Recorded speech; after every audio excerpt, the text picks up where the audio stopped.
Hi, I'm Mike Williams with the Knoxville Daily Sun, and this is Know Before You Go.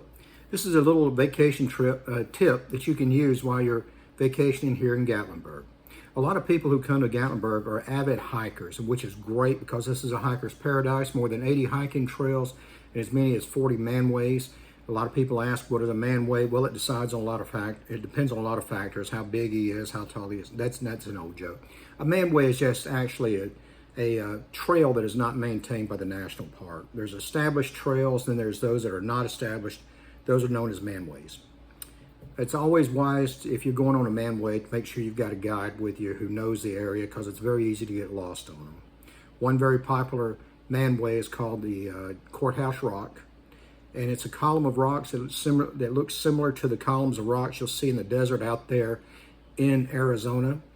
But it's pretty spectacular. But again, if you don't know where you're going or how to get there, it's not hard to get lost. And there are a lot of hazards. So be sure to take a guide with you.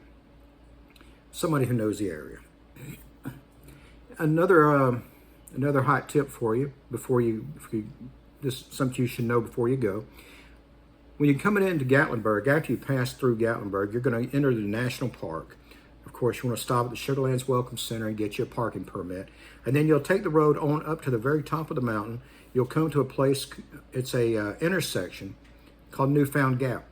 Now at this intersection, it forks off into three unique sites to visit. The first one is Clingman's Dome, also known as Kuwohi. That's the new name for it.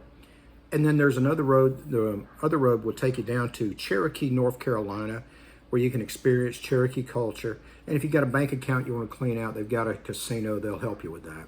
And of course, the third site that you want to take a look at is Newfound Gap. Now, Newfound Gap, when you first get to the top of the mountain, it'll be on your left-hand side. If you're coming from Gatlinburg, if you're coming from Cherokee, it'll be on your right-hand side. And you can park there, there's restrooms, and it's got historical significance as well as observational significance.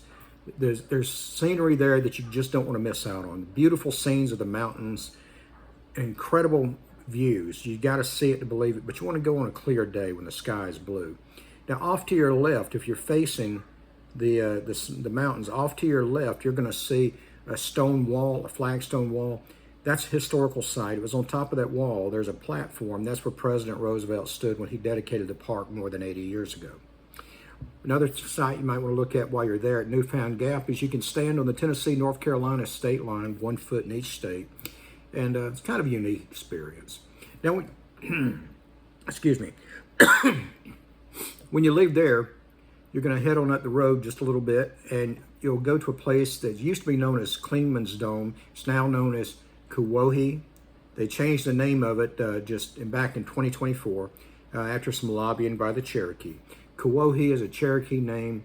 It means land of the mulberries, or place of the mulberries. And it's sacred to the Cherokee.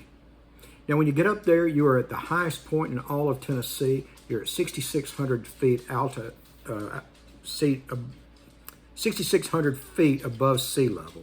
Now, you want to go there on a clear day, because on a cloudy day, you cannot see 30 feet ahead of you because of all the clouds, because you're literally standing in the clouds. So go when the sky is blue. And when you do go up there on a clear day, you can see the mountains roll off into the sunset. It's absolutely beautiful. You can see 7 states. And if you walk up a trail, it's about a half-mile trail to the very top. There is an observation deck you can go out on, and you can get a much better view up there. But again, go on a clear day. We have a saying here in Gatlinburg, if you don't like the weather, just be patient. It'll change very soon. That meaning, of course, our weather is very unpredictable. Now, also, if you go to Clingman's Dome, like on an autumn day or a spring day, you might want to take a sweater with you, because there is a 20-degree differential between the valley and the top of the mountain. In other words, if it's 40 degrees down in the valley, it's going to be 20 degrees on top of the mountain. It's 20 degrees colder up there because you're at such a higher altitude. Just something to bear in mind. If it's 80 degrees down here in the valley, it'll be a comfortable 60 degrees up there. Now, of course, you can go down into Cherokee and see the Cherokee Indian Reservation. On the way down there, you'll see a elk crossing. You'll see a herd of about 60 elk, beautiful animals, Just remember, if you do see them, stay in the car. They are wild animals, okay? But anyway, that's a little bit know to go before you go. Know before you go. Know before you go. And y'all come on up and see the Smoky Mountains. You're going to love it. It's beautiful. Have a great day and enjoy the Smokies.